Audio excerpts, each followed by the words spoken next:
えまつる狼のなびこなの狼と道から合わせ御心を一つにして多くに国に作りなしたまい。かしこみもこいのみまつらくとまお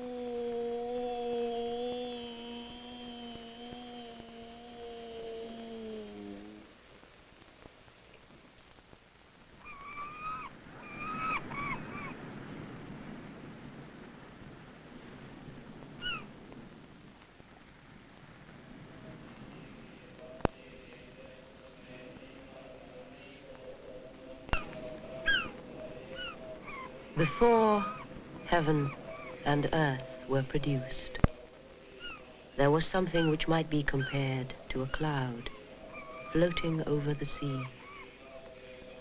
It had no place of attachment for its root.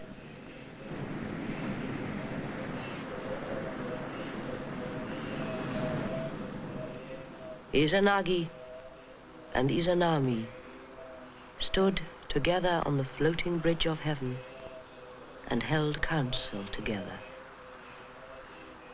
Is there not a country below? They wondered. Thereupon they thrust down the jeweled spear of heaven, and groping about with it they found the ocean.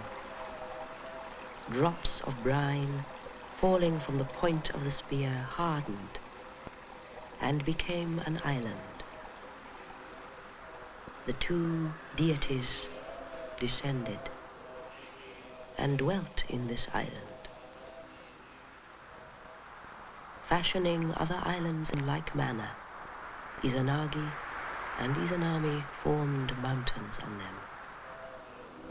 They covered with trees and grasses and watered them abundantly with springs and rivers. Thus, in words rich with the imagery of nature, do the Japanese myths describe the origins of the universe and the creation of the Japanese islands.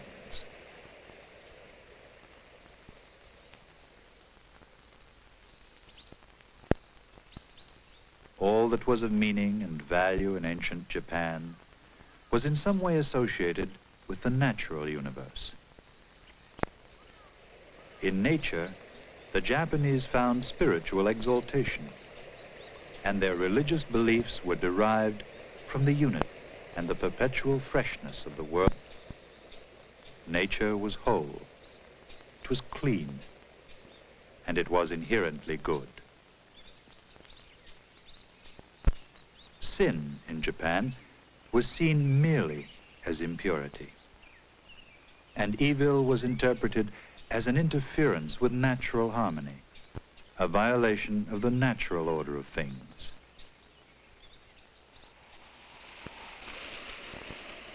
Nature was permeated with divinity.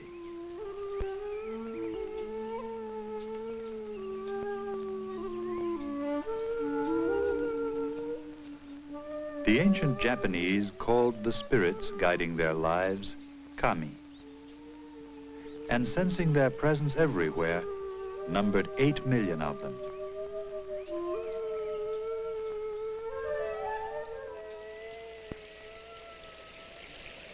Kami were the tangible forms of the visible world, as well as the unseen forces that gave life to nature.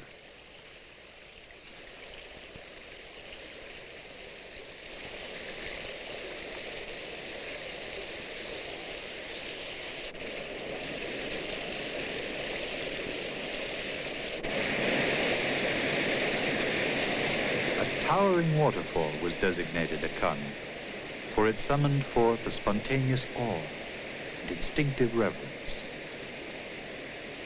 So also did the mountains, the trees, and all the living creatures of nature. It was to these kami that the Japanese prayed for spiritual and material welfare.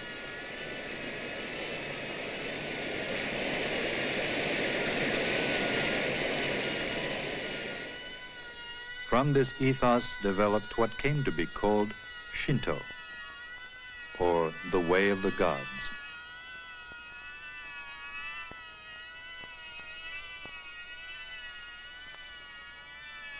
Shaped by the events of history, molded by the needs of the society it serves, Shinto has absorbed countless influences from within Japan and from alien cultures. But it has never abandoned its origins and has always kept alive its roots in the reverence for nature.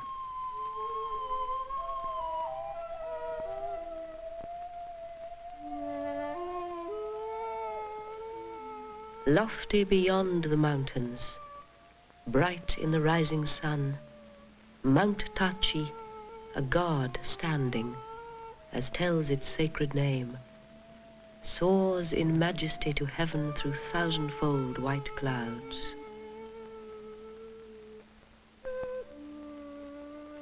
Crowned with the snow, it stands through summer and winter ever since the days of old. Rugged with its antique rocks through ages numberless. Mysterious, however I look upon it, steep are its peaks, and deep its gorges. The snows on Mount Tachi lie unmelted all through summer, thanks to its divinity.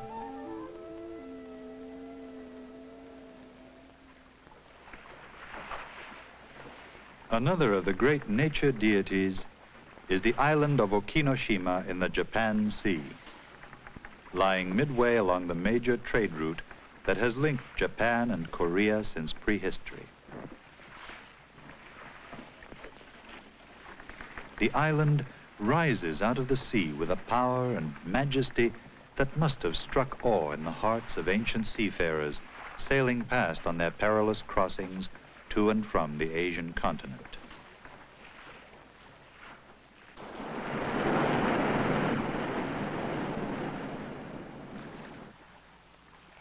Worshipped as a kami 2 millennia ago, the island is still held in great reverence today. Priests and pilgrims from the outside world must undergo strict ritual purification before setting foot on Okinoshima's sacred soil.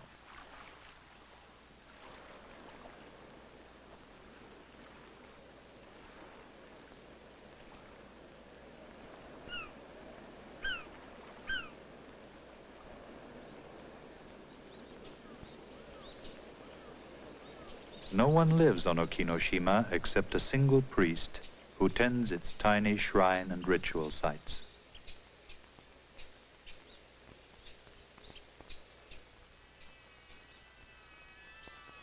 Outcroppings of massive boulders form primitive altars where prayers have been recited and religious ceremonies performed for 2,000 years or more.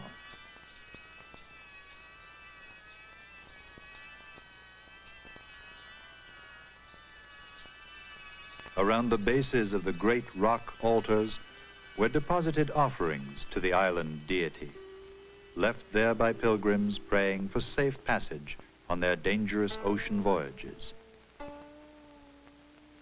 Objects found at Okinoshima include superbly crafted bronze mirrors, some of Chinese origin, some made in Japan as early as the 4th or 5th century.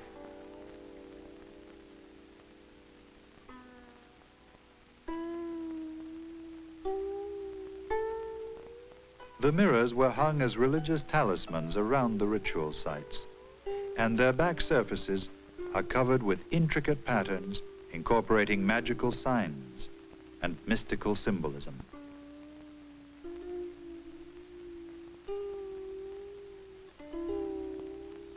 Vessels of metal or ceramic and miniature musical instruments were offered for the pleasure and entertainment of the island deity. Treasured objects of gold bear silent testimony to the devotion paid the kami of Okinoshima.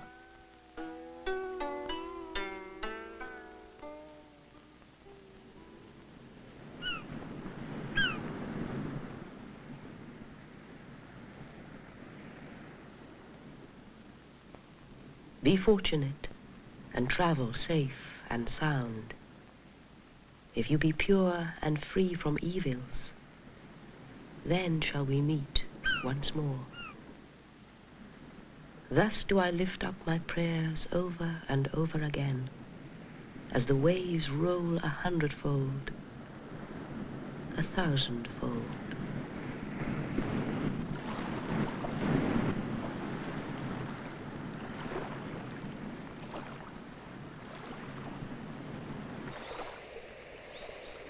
Rocks seem to have held a compelling power for the superstitious Japanese of prehistoric times.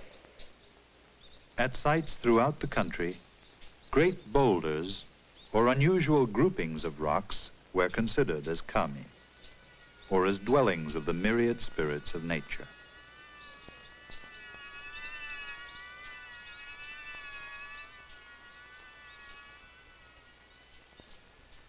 The notion of sacred space was deeply ingrained in the religious attitudes of the Japanese people long before shrine buildings came to be erected as temporary shelters for a deity.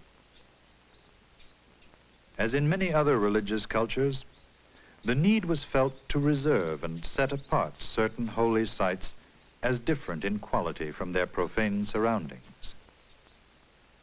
Only specially purified priests might enter the consecrated enclosure. Representing an entire community of worshippers, they served as intermediaries between the spirit world and that of humans, transmitting the prayers of the community and the oracles of the kami.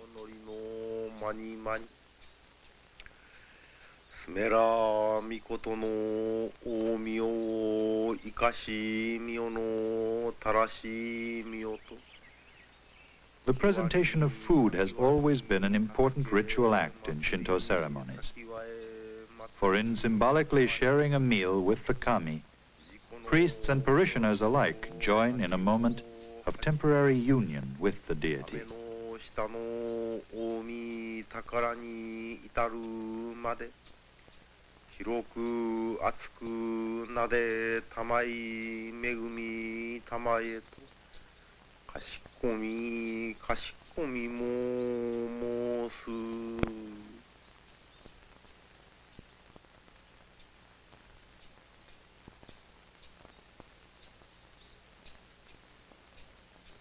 Located in settings imbued with a feeling of divine presence, the tranquility and gentle balance between the careful ordering of space, and the clear separation between sacred and profane space is as important a principle in the complex design of later shrines as it is in the simplest and most primitive ritual areas.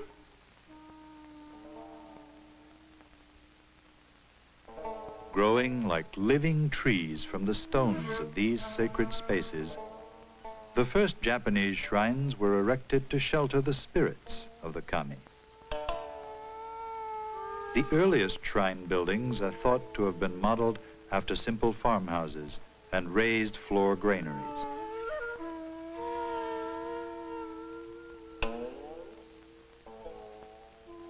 In the agrarian society of prehistoric Japan, the granaries came to symbolize communal unity, and in time took on religious significance as well.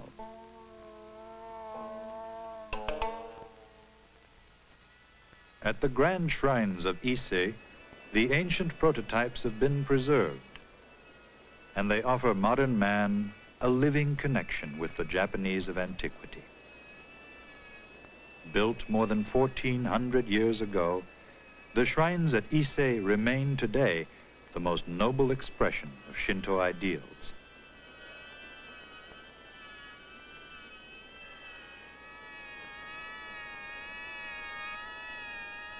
Clean in line, simple in proportions, and built of pure natural materials, they possess an aura that has deeply moved Japanese pilgrims over the centuries, and in more recent times has enthralled architects from the world over.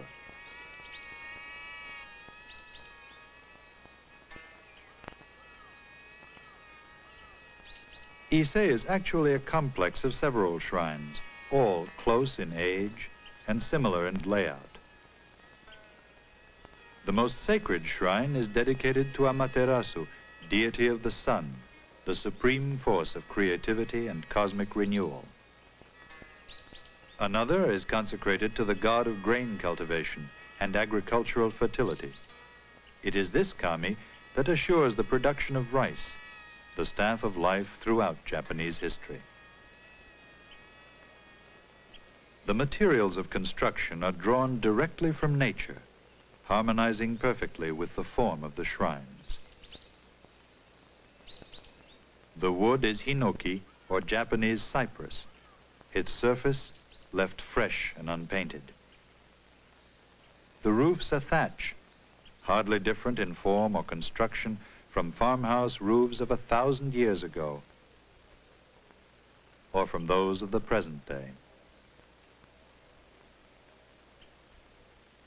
The sacred space of the inner shrines at Ise is enclosed by 4 fences, through which no one may pass but specially purified priests and members of Japan's imperial family.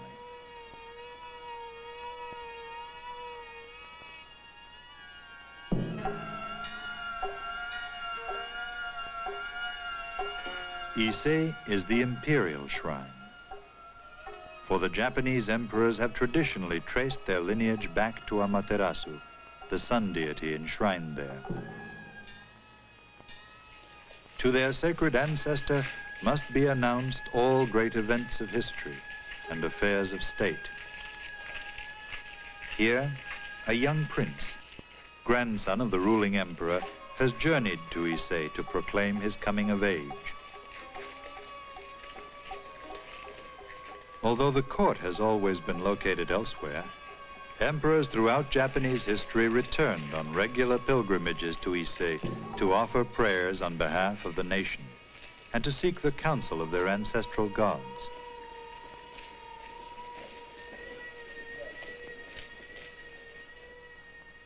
It was an emperor of the 7th century who decreed that the Ise shrines must be kept eternally new through a cyclical process of rebuilding. Every 20 years, a new shrine is built on an adjoining site as a precise facsimile of the existing one.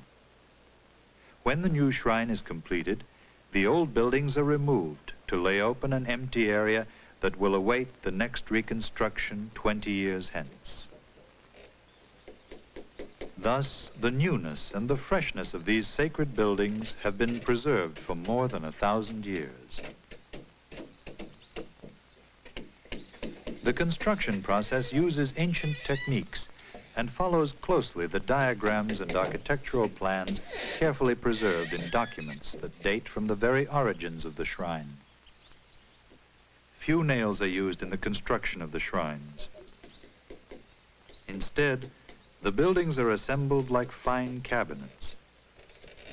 Each section of pre-cut wood is fitted into the next in a process more like joinery than ordinary construction. Families of shrine carpenters have passed from generation to generation not only their skill and fine craftsmanship, but also their dedication to preserving intact the Ise style. Working only with traditional hand tools, the carpenters render the soft aromatic wood as smooth to the touch as silk.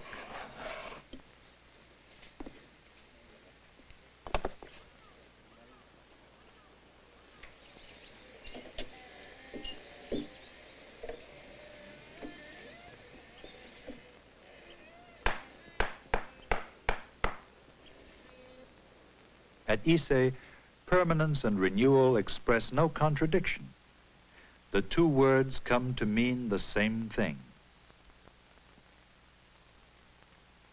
Ise is very old and very permanent. It is also very new. In preserving their ancient form unchanged, in transcending time, the shrines achieve a sublime and ultimate permanence.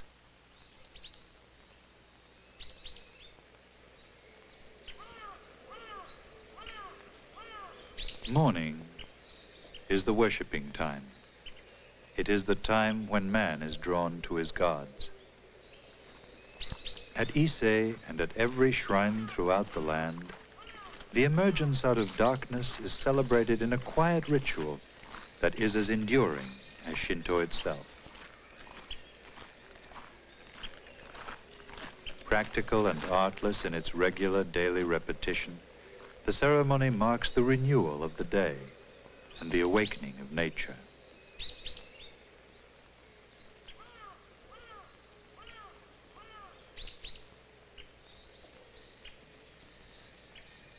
Each morning, a simple meal, the freshest fruits of earth and sea, is prepared with piety and grace.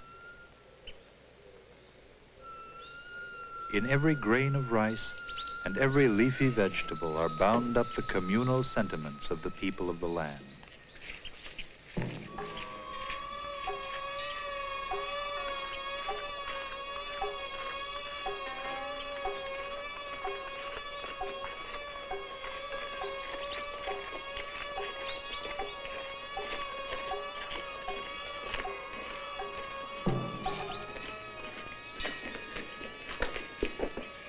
With dignity and profound reverence, this meal is carried into the shrine and offered to the kami.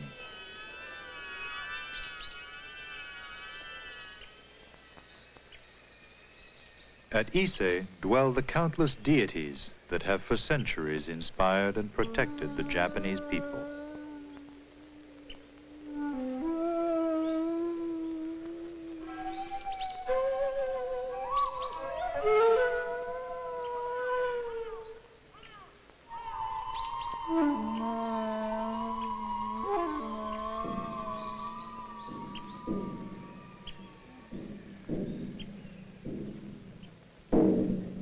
The great shrines of Izumo, located at the other side of Japan from Ise and roughly equal in antiquity, express a very different relationship between man and his gods. Where Ise is unassuming in appearance and human in scale, Izumo towers over the worshipper, overwhelming him with its massive size.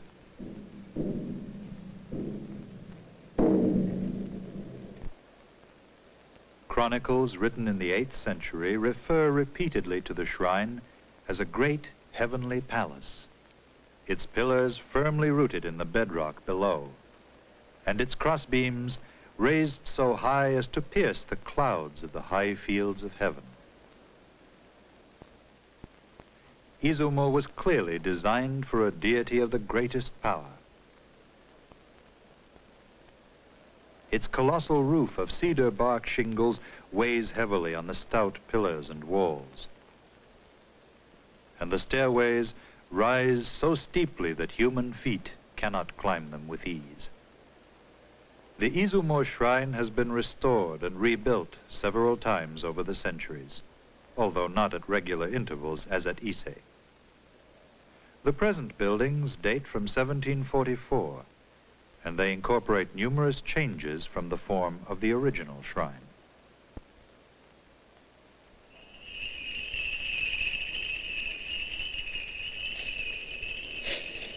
The rituals of purification, seasonal prayers and festivals, and the presentation of food to the kami parallel ceremonies carried out at other Shinto shrines throughout Japan. But at Izumo, priests and worshippers alike are dwarfed in the presence of the mighty kami.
Buddhism, introduced from the Asian mainland in the 6th century, set in motion a wave of cultural changes that rapidly transformed the society of Japan.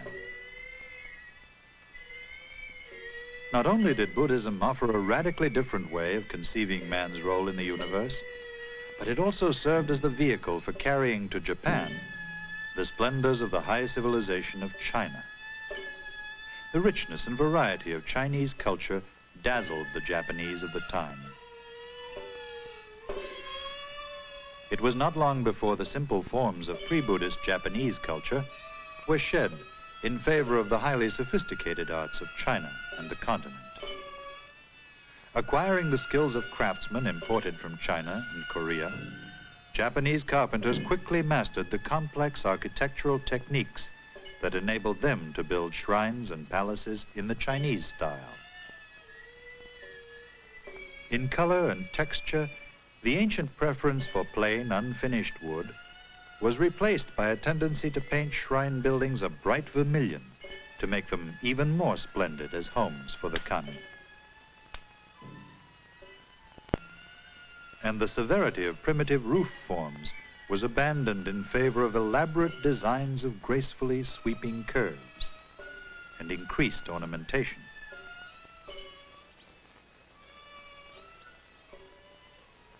For the first time, Shinto felt a need for tangible symbols of divinity. In response to the highly developed religious imagery of Buddhism, the Shinto kami were given form as recognizable human figures. But a sculptural or painted kami was not to be confused with the spiritual essence of the deity itself, and was never worshipped directly. Hidden from view deep within the sanctuary of a shrine, Shinto images were almost never revealed to faithful worshippers. Parishioners drawn to the shrine remained content in their belief that the kami's spirit could not be contained within a single tangible object, but rather extended beyond the image to pervade the entire surrounding area.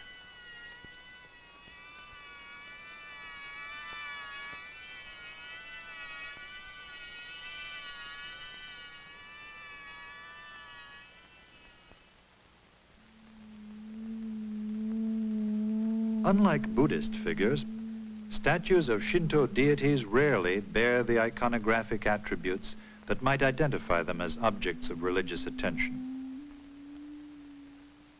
Kami were most frequently portrayed in the formal court attire of noble gentlemen and ladies. Had they not been placed on the inner altars of shrines, they might well be mistaken for portraits of historical personages.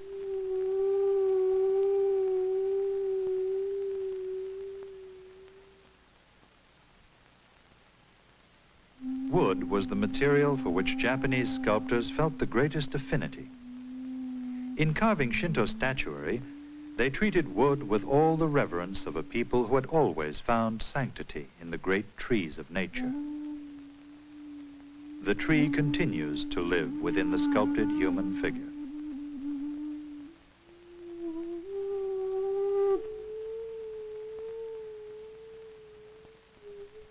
Compressed in mass and uncomplicated in form and execution, Shinto statues rely for much of their expressive power on a wondrous harmony with the natural grain of wood and the original shape of the tree trunk from which they were carved.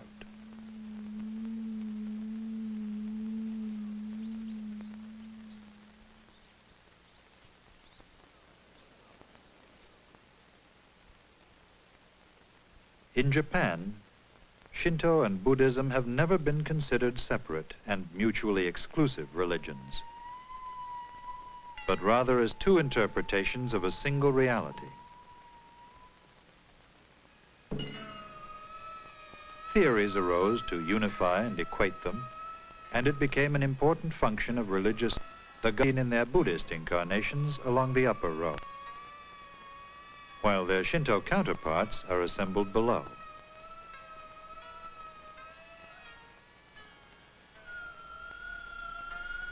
Similarly, this painting portrays the kami of the Kasuga shrine in both their Shinto and their Buddhist forms.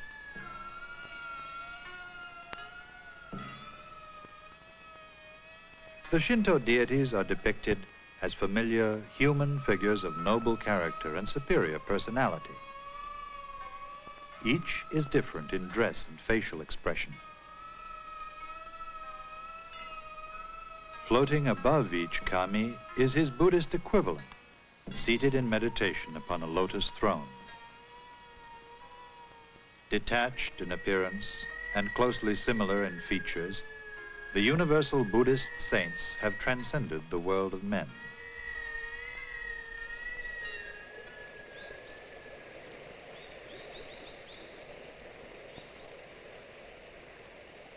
In the depiction of natural landscape, the Japanese artist knows few equals, and Shinto painting invited him to express all his affection for his beautiful land. Kami and shrines are usually placed in settings that represent actual geographical locations. It was the artist's genius to capture in painting the spiritual qualities of specific sites.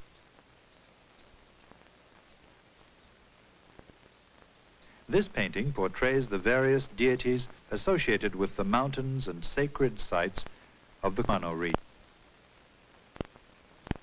All about them, the actual landscape of Kumano is rendered with extraordinary accuracy and detail. The great waterfall of Nachi, itself a kami of overwhelming significance in the local cult, is shown much as it would appear to the eyes of a pilgrim visiting the site.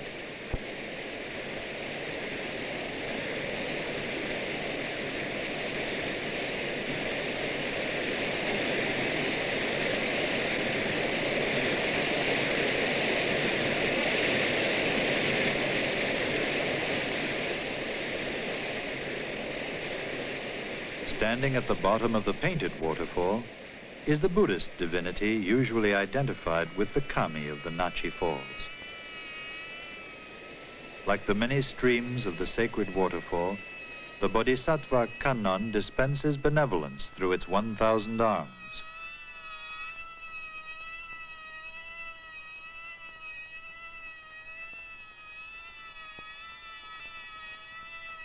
Many different versions of this Buddhist divinity represent the kami of the sacred waterfall.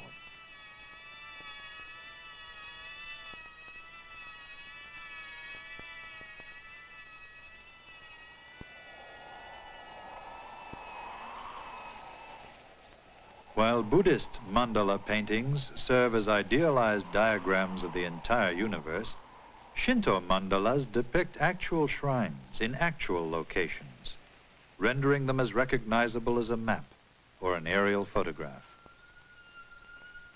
One might well use this 14th century painting of the Kasuga shrine in Nara to find one's way through the buildings and grounds of the shrine today.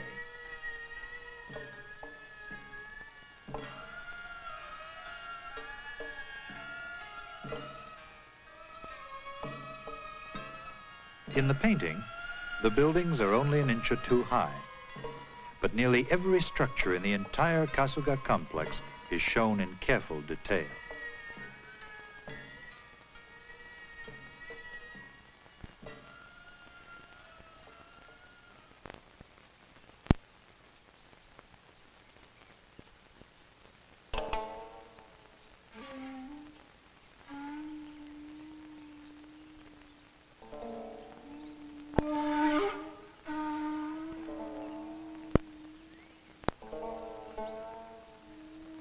Deer imagery is prevalent in the arts of the Kasuga cult.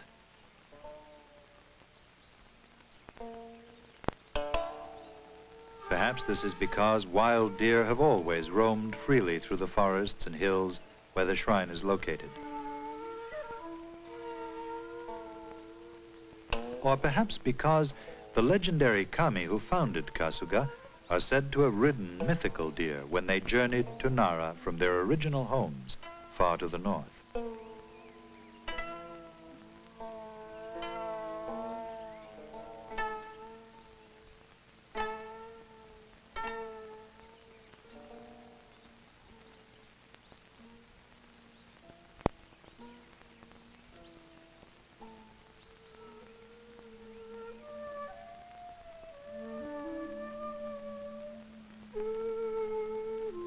It is in the assimilation of outside influences that Shinto reveals its durability. In form and outward appearance, the kami and their shrines have shed their original simplicity and taken on new guises. And yet, the essential character of Shinto has remained unchanged, and its strong bonds to local, natural phenomena have endured to the present day. Unlike the many Shinto shrines located in lovely rural settings, the Kitano Tenjin shrine stands in the midst of the great city of Kyoto. It is dedicated not to a nature deity, but to the spirit of a 9th century court minister known as Tenjin, who was deified as a kami and came to be regarded as a patron of literature and the arts.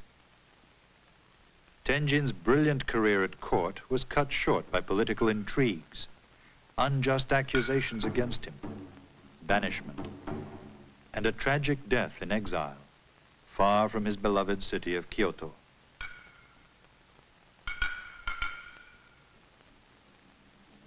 Following his death, Tenjin's angry spirit returned to Kyoto, bringing vengeance to his evil tormentors.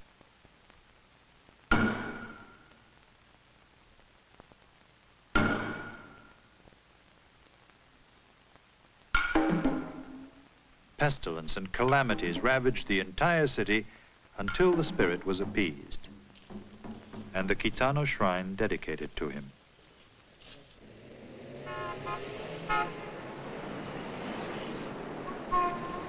Surrounded by the bustling city of Kyoto, Kitano is representative of an urban shrine in a society that has become highly industrialized.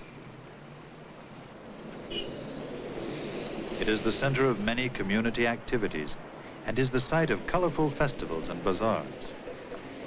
Just as rural shrines strengthen the sense of community for farm villages, the Kitano shrine is an integral part of city life. On festival days, great crowds are drawn to the shrine from all over the city. The first act of a devout visitor upon entering the shrine is to rinse his hands and mouth in a symbolic gesture of purification.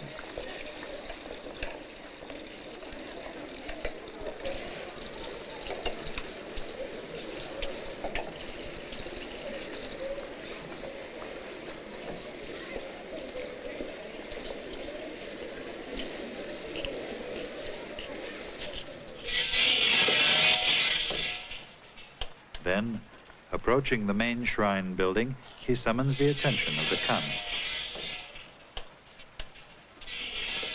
Laymen rarely enter the shrine. Instead, they stand outside for a few moments of silent prayer or meditation. Worshippers come to the shrine for a variety of purposes. Some wish to announce a birth or a wedding. Others come seeking guidance in managing their businesses or in attending to their everyday affairs. Young students are drawn to the shrine to ask the kami's aid in their studies or in their school entrance examinations.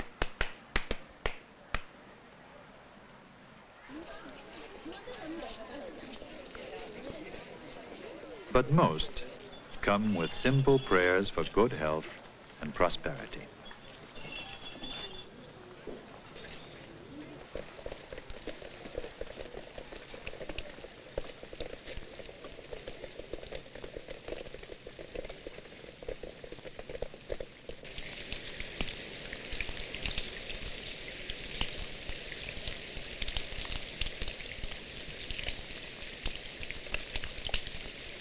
If history and the arts reveal Shinto's genius for assimilation, then rites of renewal represent its ability to preserve the past.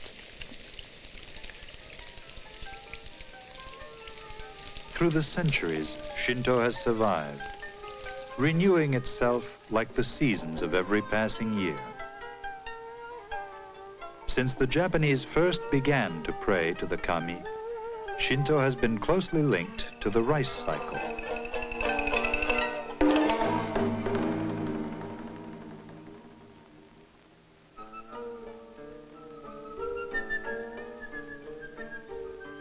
was to the deities of the fields, of water, of sun and rain, that the land owed its fertility. And it was upon the benevolence of the kami that the general well-being depended.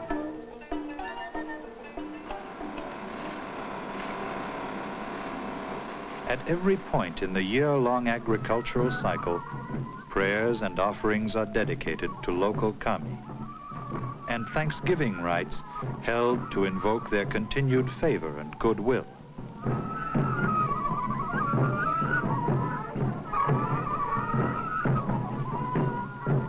Rebirth of the kami, spiritual power, lie at the heart of most Shinto festivals.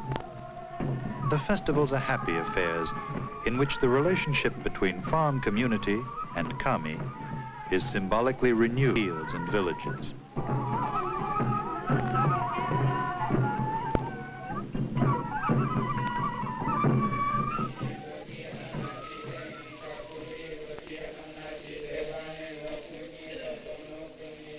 Within the shrines, Thanksgiving festivals are solemn occasions. The Shinto priest summons the kami to descend into an object that symbolizes its divine presence and to endow it with spiritual potency for yet another year.